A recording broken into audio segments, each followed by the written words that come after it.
Hello বন্ধুরা, চলুন আজকে দেখি এই তড়কা আমার স্টাইলে কি করে বানাই আমরা। তো প্রথমে আমি আগের দিন রাতে এই সব রকমের ডালগুলো ভিজিয়ে রেখে নিয়েছিলাম।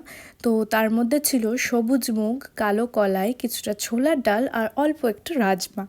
এগুলো আগের দিন রাত্রে খুব ভালোভাবে সোক করে নিতে হবে। তারপর পরের দিন এগুলো সোক হয়ে গেলে আমি একটা কড়াইয়ের মধ্যে প্রথমে নিয়ে নেব কিছুটা ঘি আর খুবই সামান্য সাদা তেল। এই রান্নাটা আমি মেনলি ঘিয়েই করে থাকি। তো এই ঘি গরম হয়ে যাওয়ার পর আমি এখানে আদা কুচি আর রসুন কুচি এই দুটোকে খুব ভালোভাবে তেলের মধ্যে নাড়াচাড়া করে নিয়েছি যতক্ষণ না আদা রসুনের কাঁচা গন্ধটা দূর হয়। তারপরে এটার মধ্যে আমি অ্যাড করে নেব কিছুটা কাঁচা লঙ্কা কুচি আর পেঁয়াজ কুচি।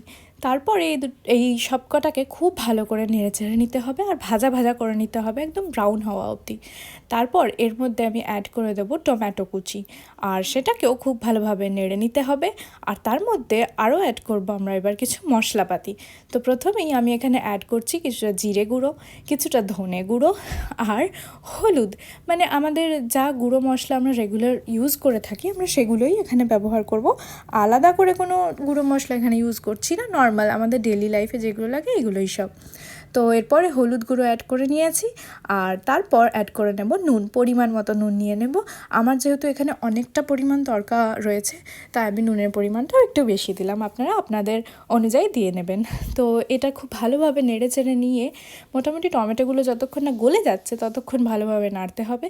তারপরে মশলাটা কষানো হয়ে গেলে আমরা অ্যাড করে দেবো এর মধ্যে সেই ভেজানো ডালগুলো, তবে অবশ্যই জলটা ছেঁকে নিয়ে। তারপরে সবগুলোকে খুব ভালোভাবে মিশিয়ে নিতে হবে কড়াইয়ের মধ্যে আর একটু কষা কষা করে নিতে হবে। আর আমি তারপরে এটাকে প্রেশার কুক করি, সামান্য একটু জল দিয়ে প্রেশার কুকে দিয়ে দিলাম যাতে ডালটা সেদ্ধ হয়ে যায়।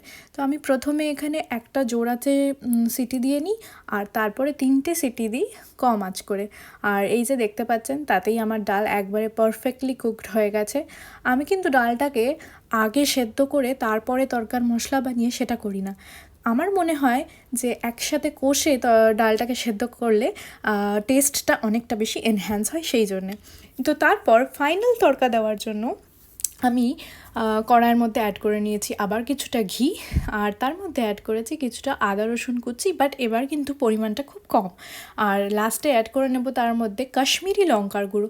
আমি এখানে কোনো তিখা লাল ইউজ করিনি কারণ আমার ঝালের জন্য অলরেডি কাঁচা লঙ্কা দেওয়া আছে। তো রঙের জন্য ইউজ করেছি এখানে কাশ্মীরি লাল।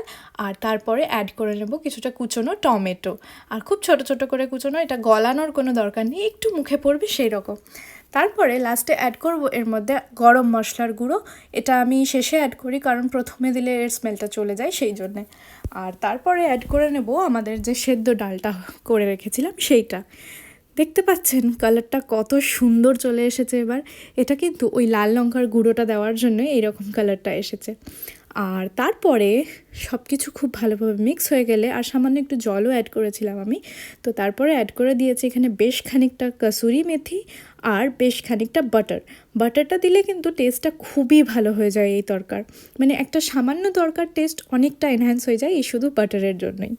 আর তারপর সব কিছু মিক্স হয়ে যাওয়ার পর একদম শেষে জাস্ট নামানোর আগে আমরা অ্যাড করব বেশ খানিকটা একদম হ্যান্ডফুল অফ ধনে পাতা কুচি। তাতে স্মেলটা এত ভালো আসে আপনাদের কী বলে বোঝায়। আপনারা অবশ্যই এটা ট্রাই করে দেখবেন আর আমাকে জানাবেন কেমন লাগলো আমার এই ধাবা স্টাইল বা নিজের বাড়ির স্টাইল তরকার রেসিপি।